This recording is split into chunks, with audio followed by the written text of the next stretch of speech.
As Escrituras falam de predestinação ou livre-arbítrio? Fica comigo até o final deste vídeo e vamos desvendar as Escrituras Sagradas. Meu nome é Maria Nilza Borges Soares. Peço para você dar o like, se inscrever, comente, compartilha este vídeo. Em Provérbio 19:21 diz assim: muitos são os planos do coração do homem, mas o que prevalece é o propósito de Deus. Em Salmo 139:16 diz assim: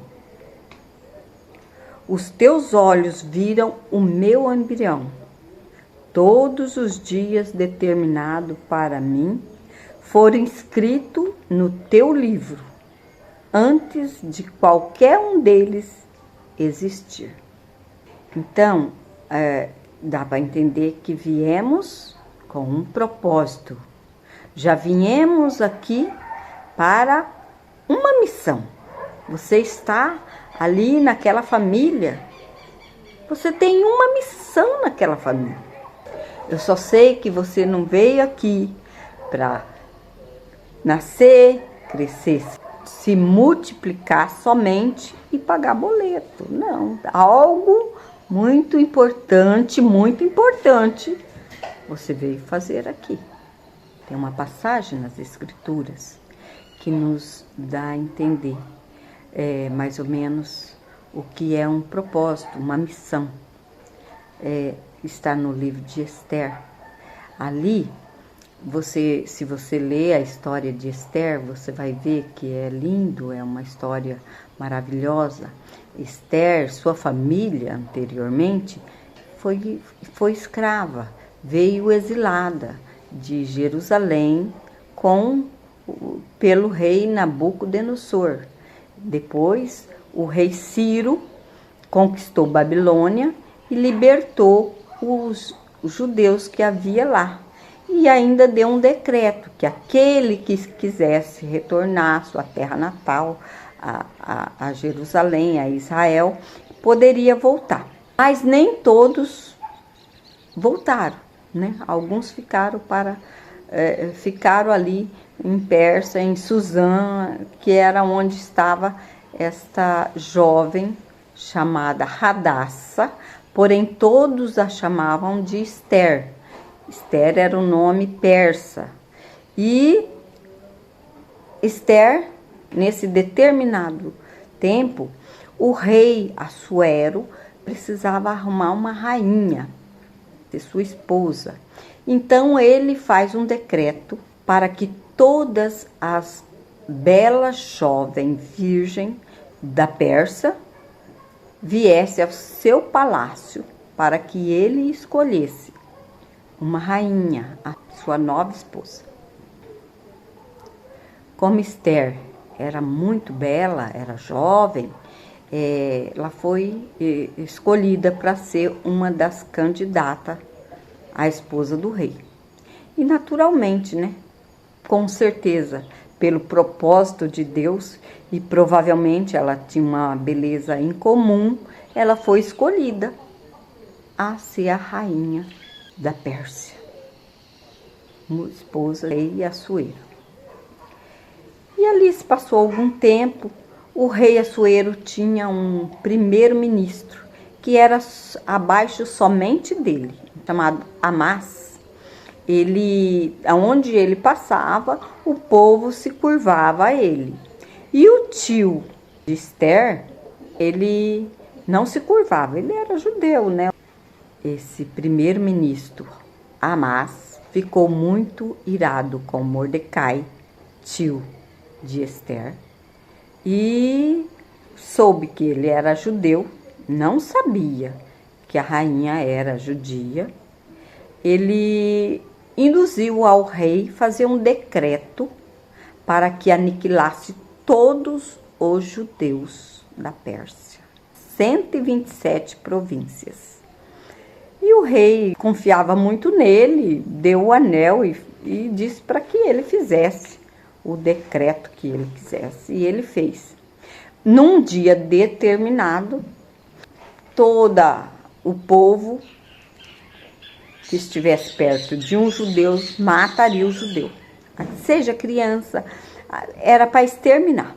Criança, mulheres, jovens, adultos, homens, um extermínio dos judeus. O tio Mardoqueu mandou avisar a rainha que isso estava acontecendo. Mas daí ela não sabia o que fazer, porque ela já fazia um mês que ela não via o rei e não podia ninguém ir diante do rei sem que ele chamasse. Você corria risco de morte. Ela, muito triste, ela falou: mande que todos jejuem por mim, que eu irei até o rei. Se eu perecer, perecerei. E ela foi até o rei. E existia uma forma da pessoa ser livre da morte, aquele que chegasse ao rei sem ser convidado. Se o rei estendesse o cetro de ouro para aquela pessoa. E ela, então, com o coração na mão, ela foi até o rei. E ao chegar no palácio, o rei ali, sentado na sala do palácio, estendeu o cetro para ela e disse: o que queres, minha rainha? Tudo o que quiseres, eu darei até a metade do reino. E então a rainha foi absorvida da morte e falou com o rei: eu só quero te convidar, você e Amás, o primeiro-ministro, para ir jantar lá no meu palácio. E então ela tinha um propósito, né? E ela então contou para o rei tudo que estava acontecendo, que era o povo dela que ia ser exterminado com aquele decreto. E falou da falsidade de Amás, do que ele fez, o propósito dele, que ele tinha em mente. E o rei se indignou, se enfureceu muito com Amás e mandou enforcá-lo. Porém, o decreto do rei jamais poderia voltar atrás. Mas o que ele fez? Ele fez outro decreto, dizendo que o povo judeu poderia se defender com armas, com o que tivesse. E assim aconteceu. Então, o povo judeu teve a oportunidade de se defender, se defenderam, não existe registro de nenhum judeu morto. Porém, existe o registro de 75 mil persas mortos, que vieram para matar e exterminar os judeus, morreram. Até hoje eles comemoram esse dia 13 de Adar, dia do Purim, é a festa judaica, dia do livramento, que Deus deu o livramento. E essa história eu conto porque nas mensagens do Mardoqueu com a rainha, ele fala, ele comenta, né? No capítulo 4, versículo 14, parte B, ele diz assim: e quem sabe, foi para isso que você se tornou rainha da Pérsia. Realmente é algo de se pensar. A família que era escrava, exilada, tão longe da tua terra natal, se torna rainha e liberta um povo judeu. Nenhum pereceu. Se ela não fosse a rainha naquele momento, todos, inclusive ela, teria sido mortos. Nós temos uma missão na terra. Deus tem um propósito para mim e para você. Nós temos que sempre atentar a ouvir a voz do Senhor e tentar descobrir qual é esse propósito e fazer aquilo que o nosso coração manda, aquilo que é bom, aquilo que é bom. Há um propósito, há uma missão, mas Deus não impõe nada a ninguém. Há o livre arbítrio.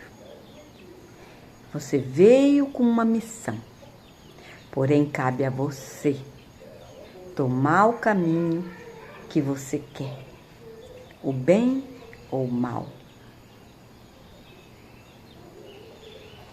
Em Deuteronômio 30:19 diz assim: os céus e a terra tomo hoje por testemunho contra vós, que propus a vida e a morte, a bênção e a maldição. Escolhe, pois, a vida para que vivas. Escolhe, pois, a vida para que vivas. Em Josué 24:15 diz assim: porém, vos parece mal servir ao Senhor? Escolhei hoje com a quem servirás. Escolhei hoje a quem servirás. E em Isaías 6:8 diz assim: então ouvi a voz do Senhor, conclamando: quem enviarei? Quem irá por nós? Enviar para fazer uma missão, para fazer algo de bom, aquilo que o teu coração se alegra, coisas boas, para mudar, fazer algo grande ou pequeno, que mude para uma pessoa, que mude para uma casa, que faz a diferença para uma família e que possa fazer a diferença para uma comunidade, uma cidade e até para o mundo. Você veio para um propósito.